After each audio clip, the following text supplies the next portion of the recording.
Hi, everybody. Okay, so I know that chapter one covers a great deal of information, and it is designed to be an overview of marketing, hence the name of the chapter, right? So please don't feel overwhelmed by everything that you're reading. We're going to go into great detail on all these things you're reading about in subsequent chapters. So right now, I just want to kind of hit the highlights for you, go through, give you some important things to keep in mind. So some essential questions, what I'm hoping you'll be able to answer after viewing this PowerPoint and reading the chapter this week is, and just in general, what is marketing? Okay, what is marketing? How do marketers create value for a product or a service? Why is marketing important? And what is the role of marketing within an organization? Okay, so I want to give you a little routine here. So maybe you start your day by agreeing to make the coffee if your roommate will do the dishes, or then you go buy gas for your car. You attend a class at your local university that you've chosen and paid for. Then you go get lunch, maybe a milkshake or dessert. Then you sit outside because it's good weather and you read a book on your iPad, go get a haircut, watch some Netflix, buy some songs on iTunes, maybe do some shopping on Amazon, and sell some clothes to Plato's Closet. So, in all of these situations, minus Plato's Closet, you've always been the buyer, okay? And you've had to make a decision about whether or not you should part with your time or your money or both in order to receive a product or service. And in each of these things, you were involved in marketing, okay? So, your textbook defines marketing as the activity, the set of institutions, and processes for creating, capturing, communicating, delivering, and exchanging offerings that have value for customers, clients, partners, and society at large. Now, that definition is a mouthful. So, what is marketing really? What does all this really mean? Well, when people think of marketing, they think, oh, well, I'm just going to throw some stuff on social media and make some posters, and boom, I have marketing. Well, it's not quite that easy. Okay, marketing is not a random activity. It does require a lot of thoughtful planning. And believe it or not, a lot of the decisions that you make about marketing um, have ethical implications and they impact society at large. So it's really important that you are doing some planning. You'll never believe it, but we create what's called a marketing plan. Whoa, right? We want a plan, we develop a marketing plan. Hard to believe. Um, and this all has various components. Okay, it tells us the specific period of time that we're going to use to market our products. It tells us how the product is going to be designed, how much it should cost, when and where we're going to promote the product, how we're going to get it to our consumers who purchase the product. Okay, there's a lot that goes into a marketing plan, and you're going to learn more about this and maybe even create one here towards the end of the class.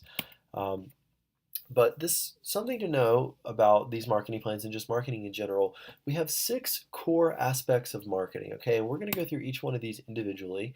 And here's a pretty picture that kind of organizes all of these for you. We will go through each one individually. Um, First, before we do that, I want you to pause your audio and I want you to think about a problem for which there are currently no solutions available to meet your needs. So this can be a product that you need at home, for your computer, for your car, at work, whatever. I want you to think about some kind of product that you could come up with potentially to solve a problem. So go ahead and pause me now and think about that. Okay, so hopefully you've had a moment to think about this. And as you've done that, I want you to know you're engaging in a process that marketers do every day, and this is called the uncovering of consumer needs. So, a lot of marketing is figuring out what consumers want or what consumers need before they even know that they want or need these things. Okay, so you're identifying their problem and you're finding a solution before they even know that they have that problem. Okay, that's the fun part of marketing. So, number one, going back to our core aspects, marketing is about satisfying customers' needs and their wants. Okay. And normally we select a market segment, okay, a group of people who are important to the organization for some certain reason, okay, and we try to market to that certain group. And I'm going to give you some examples here in just a moment. So think about Godiva chocolate versus Hershey chocolate, okay? Um, and I'm not sure about you, but in my opinion, One is significantly better than the other, okay? But it depends on the type of consumer, and that's what I'm trying to get you to understand with this example. Um, so if you are wanting to buy Hershey Kisses, you can do those in any store. It's kind of self-service. You just get to pick up your own chocolate on the shelf and you put it in your cart. It is designed to target cost-conscious consumers. You might pay $1 or $2 for some Hershey's chocolate, nothing crazy, okay? And maybe you're just getting that chocolate bar because you want a quick boost of energy. Um, for a hard day's work, or maybe you want chocolate that's made in the USA, hence the name Hershey, Pennsylvania, right? Um, but Godiva is totally different, and they target a completely different market. They target those people who want to buy luxury chocolate, and maybe you're buying it instead of just for an energy boost. Maybe you're buying it for a special occasion, a gift for a friend, a gift for a loved one. And maybe they market it as if it's from Belgium when really they're not Belgium chocolates, but that's a discussion for another time. Regardless, Godiva targets their consumers differently. You're not just going through and putting them in your cart, whereas you're going into the store and you're sampling the different little truffles that you like and you're selecting the one that you want, and then you eat them all on the way home because they're so good you just can't stand it, right? So marketing not only is about identifying consumers' needs and wants, but segmenting those consumers into different groups and satisfying those different segments' needs and wants as well. Okay, we talked about that. So the second core aspect of marketing is that marketing entails an exchange. Okay, and this means you're exchanging something of value. You're giving up something of value. And the first thing people think of is, oh, I'm giving up my money. I'm giving up my money for this item. Well, that's true. It can be your money, but it can also be your time. It can be lots of other things, just information. There's lots of other things that go into it other than just your money. Okay. But usually at the end, the exchange is mutually beneficial. By the time that I stand in line and wait at Five Guys for some fries, they've taken forever. They made them fresh. I paid for them. I've given my time, given my money. Then I get those awesome Cajun fries that are just life changing, right? And it makes a huge difference in my life because um, it's been mutually beneficial. I've given Five Guys my money, and they've given in my time, and they've given me these awesome fries that I'm super pleased with. So marketing does entail an exchange. Okay. The third thing, and we're going to look at each one of these individually, marketing requires product, price, place, and promotion decisions. Okay, so decisions about the 4 Ps, and we're going to spend a lot of time, but basically the whole class, talking about the 4 Ps of marketing. And we'll have different chapters and different weeks spent on just each P individually. But starting out with the product P, I already kind of told you. Marketers are trying to identify consumers' needs and wants before they even know that they have those needs and wants. And the goal is that they're trying to create some kind of value by developing a lot of offerings. And they can be developing goods, they can develop services, or they can develop ideas. Okay. When you think about goods, you're thinking about a tangible product. Okay, they're coming out with an iPhone because they knew that back in the day flip phones were not going to cut it forever, right? We need iPhones, we need apps. Okay, so they developed that. Um, or maybe it's a Frappuccino at Starbucks, or maybe it's a sandwich baggie, or just a sandwich itself. Okay, goods are these things that you can physically touch with your hands. They're tangible. Okay, whereas as you probably know, a service is another way that a marketer can create value by creating a service. Okay, and these are those intangible benefits that are produced by people or machines, and they can't be separated from the purchase. So maybe you need to go to an ATM and get out money, or maybe you're buying tickets at a kiosk for a movie theater.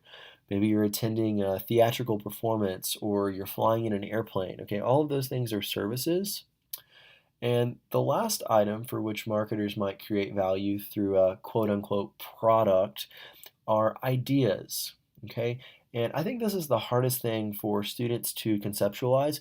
When we talk about ideas, we're talking about mothers against drunk driving, or we're talking about Planned Parenthood, or any of those ideas, those thoughts, opinions, and philosophies and intellectual concepts that can actually be marketed. Um, So to give you an example, okay, a group who promotes bicycle safety, they might go to elementary schools, they might talk to students, they might even sponsor a helmet program with a poster contest for members of their market, the people they're trying to market, which in this case is children, okay? Um, and their secondary market would be the parents and the siblings of those children who get involved because they hear about this poster contest and they hear about all these interactions and they start to get involved that way as well. So ideas can be marketed as well. It's not just goods or services, it can also be ideas. Um, okay, so I'd like for you to pause your computer one more time and answer these two questions. Tell me, um, how is the idea of preventing drunk driving marketed? And tell me, what is the exchange these groups are asking consumers to enter? So go ahead and pause your computer. Think about that for a second. Okay, now that you've had a second to think about it, I'll go ahead and show you my answers here. So really, in essence, these organizations, such as Mothers Against Drunk Driving, Students Against Drunk Driving, they have one common goal, okay? And what they're trying to market is they're trying to get support from these breweries, and that's spelled wrong, these breweries and these distilleries in promoting responsible drinking and safe driving, okay? So don't have 10 beers and then get on the road, okay? Have one, or wait the appropriate amount of hours before you drive. Okay, so they're trying to market these ideas. The exchange they're asking for is that they want you to consume alcohol in a manner that's consistent with safety. So that might mean sacrificing some consumption. You can't have that second glass of wine, or you can't have that third margarita. Okay, you have to balance what is appropriate with consumption and safety. So that's sort of to give you an idea of how an idea is marketed, okay? But here's the fun part, and this is one of my favorite things to talk about. Sometimes products and services, as these marketers are creating these products, the line between what is a good and what's a service kind of blurs. Like, for example, if you're going to the eye doctor, is that a good or is that a service? I mean, you're paying a copay and you're going in and they're checking your eyes and then you're leaving, which implies it might just be a service, but maybe you buy your contacts there. Maybe you buy some glasses, or you kind of leave with some eye drops in your eyes. Okay, so you're taking physical things away too. So it's kind of a blurry concept. Same thing with a Maroon 5 concert. Well, I'm paying for my ticket. I'm going to listen to them. That's a great experience. But if I take away a t-shirt or a hat, that's a product. So, and I have an actual ticket in my hand, which is tangible. So is it a good or is it a service? Okay, so people get confused here, and I always try to remind you that the lines can be blurred, okay, but the important thing is that we are creating value. Remember, we are trying to create value. So we've talked about the product P. Let's move into some others.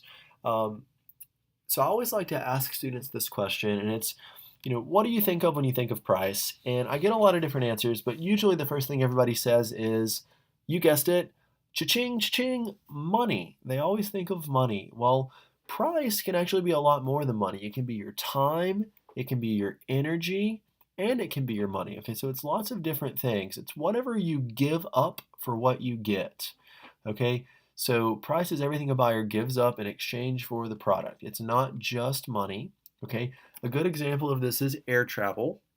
So prices for flights can totally vary. I don't know if you guys have ever traveled anywhere extensively, but you can be online and clicking the refresh button, and those prices can be going up and down like crazy.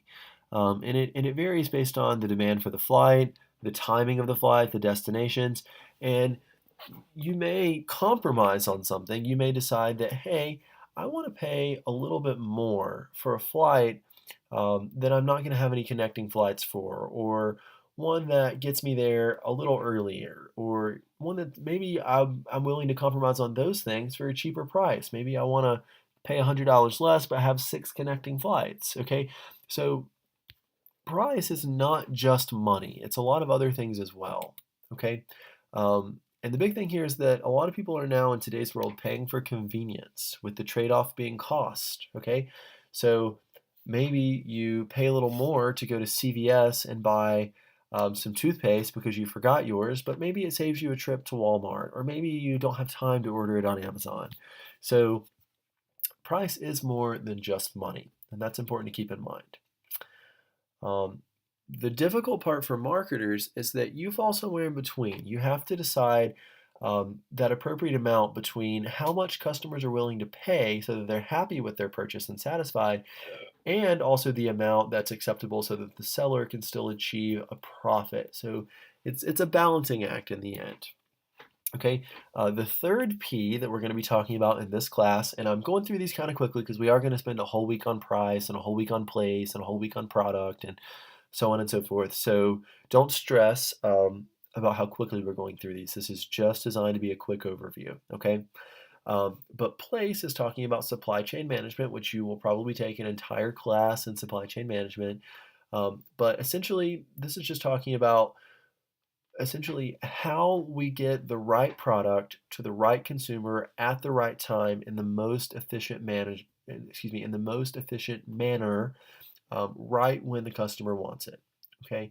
And this is probably the most overlooked of any of the four P's because it's so behind the scenes. Okay. It's not as obvious as promotion or the product or the price. Okay. It's kind of behind the scenes. You don't really care as long as it gets to you. But the second that UPS doesn't deliver your package, you're very upset. So this place aspect of marketing can be very important as well. And we will talk more about this later. Um, okay, as far as we get through here with place as well, one thing to think about is the company Starbucks. If you're a caffeine junkie like me, I have at least 5 cups of coffee every day to survive. And I appreciate when there's a Starbucks right around the corner. So Starbucks is getting creative with their locations. They're not just forming their brick and mortar stores. They're also allowing you to order online through the mobile app, so you don't have to wait in line. You can just run in and grab it. Um, they have locations every so many feet in a lot of cities. Depending on where you live, you may have a Target that has a Starbucks inside of it, or an Ingles. I mean, there's so many different, or Kroger. I mean, so many different options for where you're going to find these. So that's kind of changing that place aspect of marketing so they can satisfy those caffeine junkies who don't want to wait in line but still want their coffee, and also make some profit for themselves along the way. So that's the place aspect of marketing. The last P we're going to talk about is promotion, and this is one of my favorite ones. If you take an advertising class, you'll learn a lot about promotion. But the main goal of promotion is to inform, persuade, and remind buyers about a product or a service with the goal that you want to elicit a response from that buyer. Okay, and usually that response is typically in the form of a purchase, but not always. Okay, but the goal of promotion is to inform, persuade, and remind, to either influence opinions or elicit a response.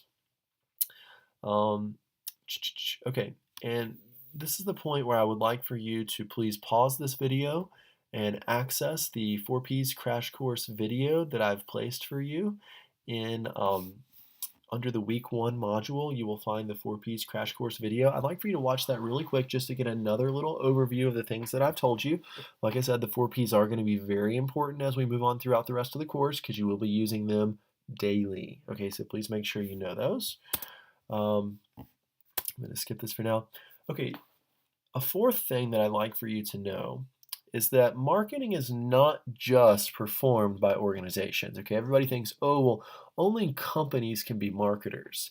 And that's not entirely true. So I want to walk you through an example of a laptop computer. Let's say it's a Dell, okay, just to keep things simple.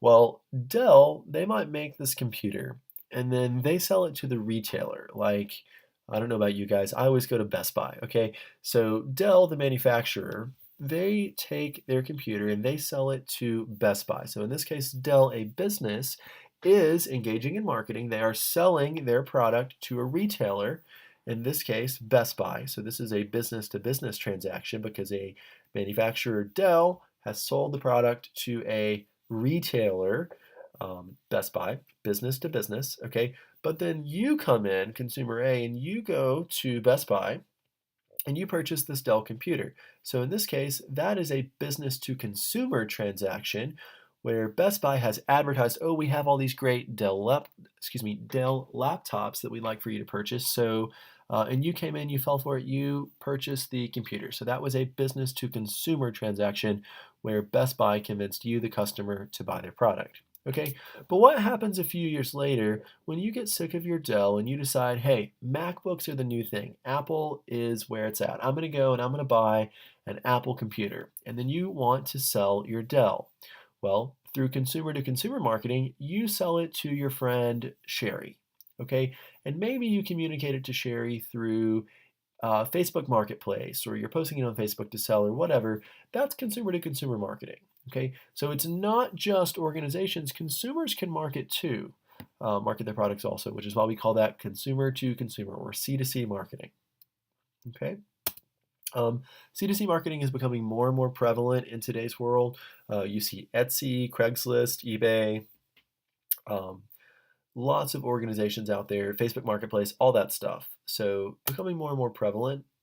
I have two more things, but one more thing I want you to know about marketing is that it makes a huge impact on other stakeholders. Marketing is not just affecting your consumer, but you're affecting all of your supply chain partners. You're affecting society at large, you're affecting the employees in your organization, and you may not understand that just yet, but as we move on throughout the rest of the class and you start giving you some real world examples, you're really going to notice that, okay? So it does affect various stakeholders. A short example here for you is TJ Maxx. I'm a Maxxinista at heart. I love TJ Maxx and Marshalls and all those companies. And several years ago, TJ Maxx actually could not carry Ralph Lauren products. So you couldn't go to Ralph Lauren and buy or excuse me, you couldn't go to TJ Maxx and buy a Ralph Lauren polo. Couldn't buy shoes there that are Ralph Lauren, any of that stuff, because the nature of TJ Maxx as a company, they always sell below MSRP. That's how they market all of their products. And Ralph Lauren is trying to set itself apart as a more elite brand. Okay, so in this case, they used to not be able to carry Ralph Lauren products for that reason. So a lot of marketing is trying to convince your retailers your retail partners to actually go ahead and carry your products and sell to them. So very interesting there. So marketing does impact various stakeholders, okay? And the last thing I want you to know is pretty obvious that marketing helps create value. And we've gone through several different phases here as we talk about the value creation process. And I want to talk to you about each of these different eras that we've found ourselves in. We started a long time ago in the production area. And this will kind of give you a laugh for a lot of people, okay? But believe it or not, the thought used to be a good product would sell itself. Okay, so Henry Ford made the very first car, the Model T or whatever it was called. Um, and his thought was, customers can have this in any color they want as long as it's black. Okay, we don't care. Customers are going to come for it because it's a new product. Well, in today's world, as you all will probably agree, this would absolutely fail. If you wanted a new Toyota 4Runner SUV and it was only sold in red and you really didn't want red because you get a lot of speeding tickets or whatever, you might be really unhappy with only that red vehicle as your selection. So this whole production era, the thought that a good product will sell itself and they can have it in any color as long as it's black, um, that's an old thought. That doesn't work anymore. The other thing that's interesting, if you ever take a management class, you'll study about managing inventory, and we do briefly touch on that in here as well. But retail stores were considered just to be a place to hold merchandise until a customer eventually wanted it. So they had tons of inventory. They had thousands of things they didn't need that were just sitting on the shelves, which we know now is definitely not the most effective way to manage a business. So obviously, this production-oriented era came to a screeching halt, and we were no longer able to do this. We quickly moved into the sales-oriented era.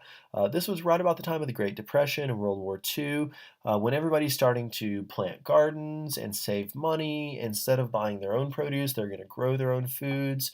This is where we saw that supply outpaced demand, which for those of you guys who are economists, you know that's not always a good thing. Okay, so we had more supply than demand.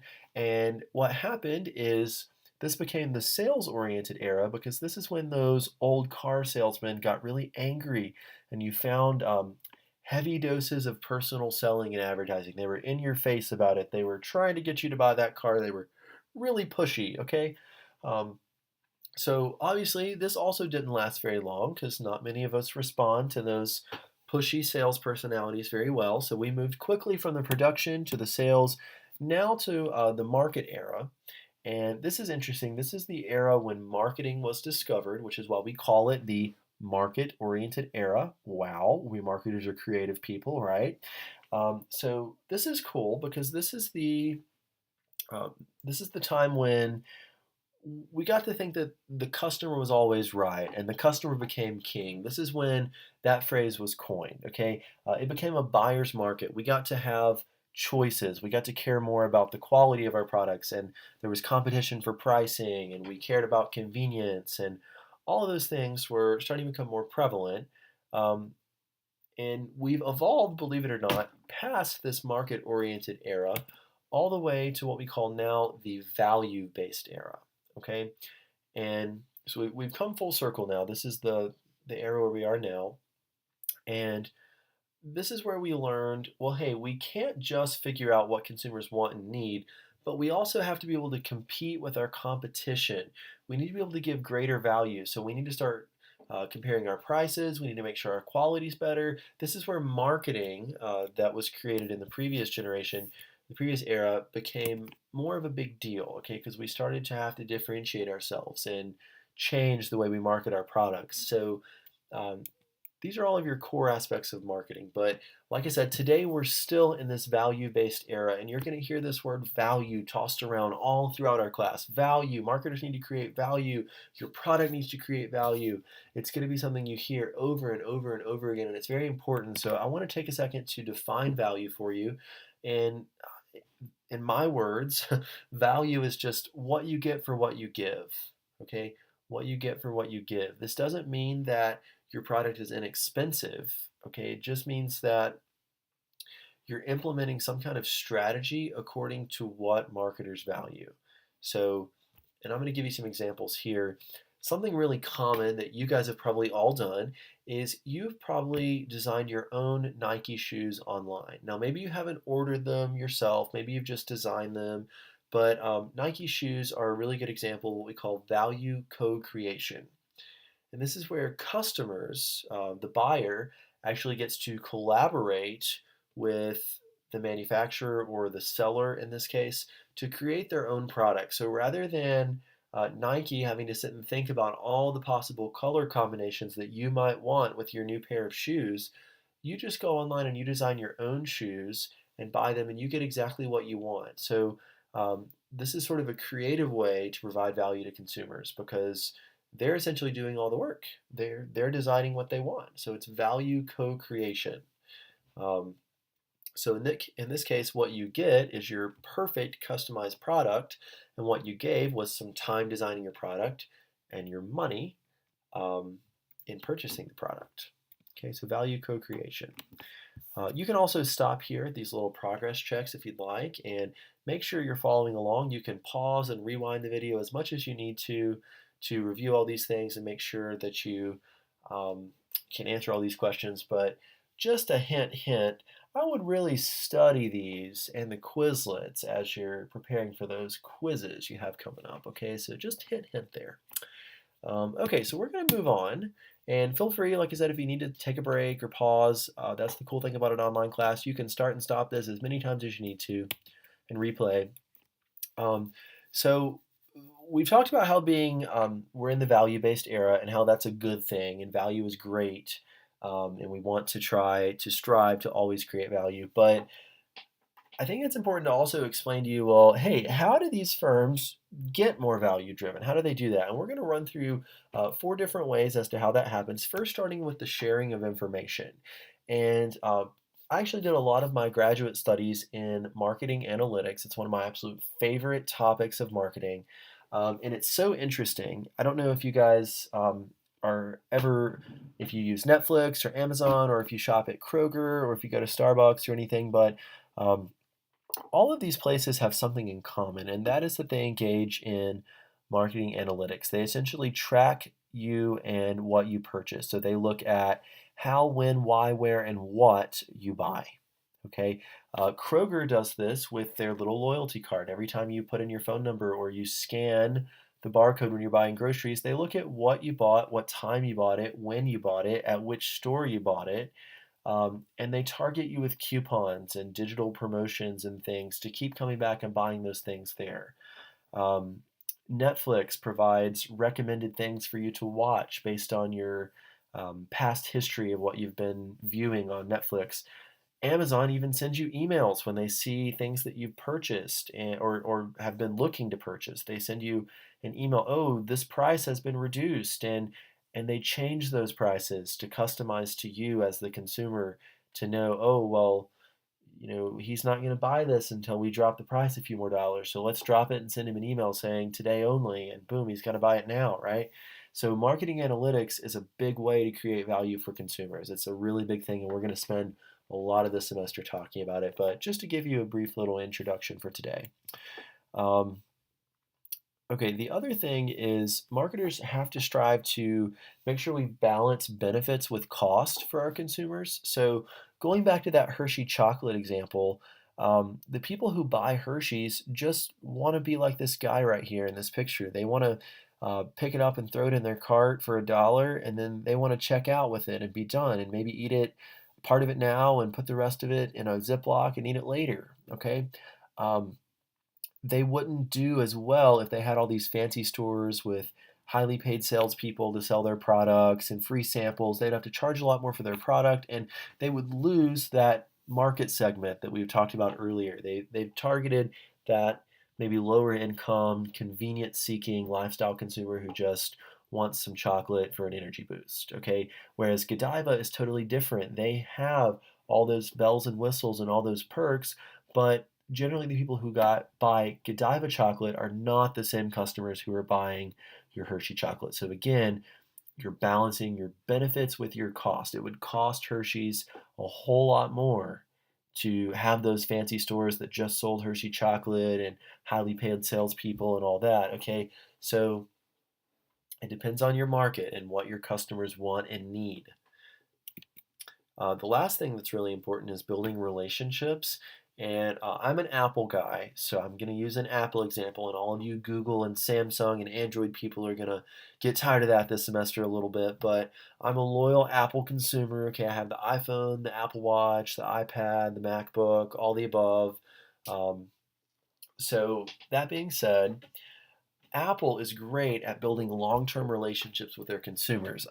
Most people I know who have iPhones swear, I will never have another phone. I'm always going to keep getting an iPhone, and I feel that way about my Apple products. I'm always going to have those. So Apple has done that because every time they come out with a new product, whether it's a new MacBook or when they created the Apple Watch, when they created the iPad, you didn't have to go buy a new iPhone or buy a new iPad or buy a new Apple Watch to make it sync with all your devices. It just automatically happened because they have this goal of compatibility with existing products, and they try to encourage their consumers to maintain these long-term relationships for all of their electronic needs. This picture is of the Apple Store because anytime you have a problem, you can go in and they will help you with any of your Apple devices. Okay, so again, they have a very big relational orientation.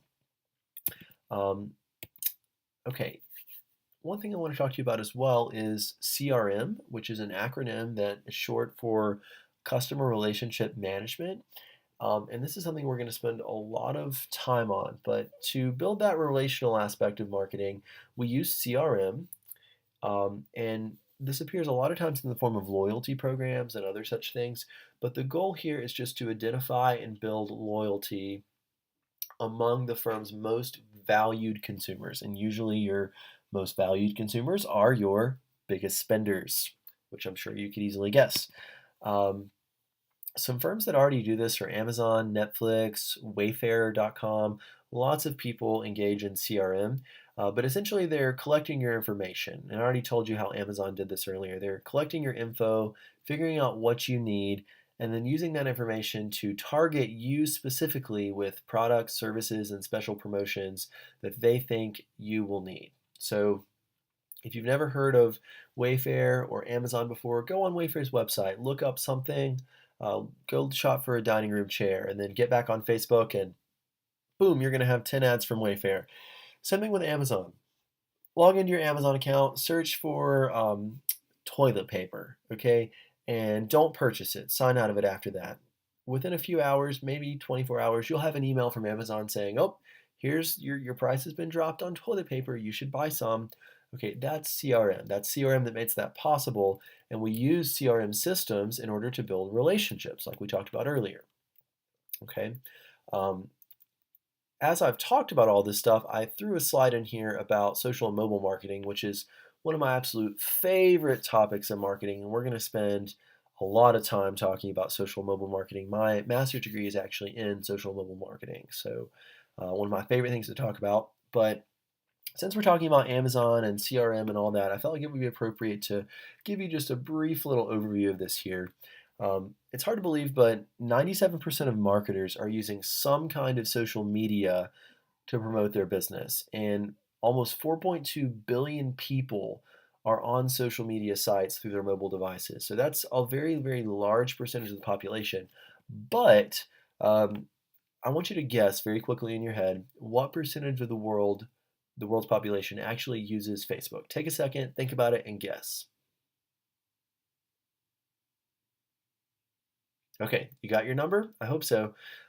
So believe it or not, only 20% of the population uses Facebook. So that means 80% of the world still hasn't signed up for Facebook. So there's huge growth potential in these social networks. And everybody thinks, oh, you need Facebook ads, you need Facebook ads. Well, you do, but there's a lot of other forms of social media that are just as great and just as booming and have just as much growth potential. So we'll be revisiting that as the semester goes on too. Um, okay, another thing to think about with social and mobile marketing is that different approaches are required for marketers. So the the website that you have is great and you need that. That's a good form of digital advertising, and the emails you're sending out are awesome, but you need to make sure that your functionality is ready to go. If you have this awesome website, but it doesn't work on through a person's mobile phone or through their tablet, you're going to have big problems probably reaching that audience, okay? Because not many people want to go back to their actual computer and actually purchase on there. A lot of people are purchasing through apps on their phones, on their tablets, etc. So make sure that's something you take a look at as you're doing marketing plans. The other really cool thing in marketing today, mobile advertising allows us to have what is called location-based communications. And these are super cool. If you're like me and you like a good cheap deal, you can always purchase, or excuse me, not purchase, but download the couponing app. And it's awesome. I can drive down the street and pass businesses and get little notifications on my phone and on my watch about all the different types of coupons and deals that are around. And they do that through mobile apps and location-based communication. They know where I am. They know if I'm driving by Olive Garden, they can send me a little thing for a $5 off coupon. And hey, I might decide to go there for dinner because look, oh, I have a coupon now. Or oh man, I just walked into Kohl's. They should give me this friends and family discount for 10%. So um, all that is available through the couponing app, and it's all possible through marketing, specifically mobile marketing and location-based communications, which again, we will spend a lot of time on this semester. Hotels are good about this too. They're great about collecting your information. They collect everything. That's why they a lot of times will make you take your key card for your room with you as you go do different things. Every time you call, they ask what room you're in so that they can record how many pillows you want so they know for next time if you need extra pillows or extra blankets. Or maybe they record what kind of room service you ordered or what kind of drink you ordered at the minibar. Okay, they take note of all this information so they can please you in the future, um, which is wonderful. Buffalo Wild Wings is another great example. So they really encourage everybody who eats there to check in on their phone, to check in on Facebook and say, hey, I'm at B Dubs, I'm here at Buffalo Wild Wings. And they offer these contests and encourage winners because of this. Um, and it's great. It's a great way to drum up business. It's a great way to generate marketing. And all of this, again, is designed to build customer loyalty. And it's just a way to connect with customers using the social and mobile marketing aspect. I'm sure you guys can think of some awesome examples as well, but these are just a few that came off the top of my head. Um, Okay, so here again is our second progress check. Please make sure that you are taking note of these things, looking at these. You will see these again on your quiz most likely. Okay. And the last thing I want to talk to you about is why is marketing important? There are a series of reasons, and I'm just going to run through these really fast for the sake of time because I know that you guys don't want to listen to a 2-hour video. I just get excited about marketing and can't stop talking, so I'm sorry for that. Um, there are really 4 reasons why marketing is important. It does expand a firm's global presence.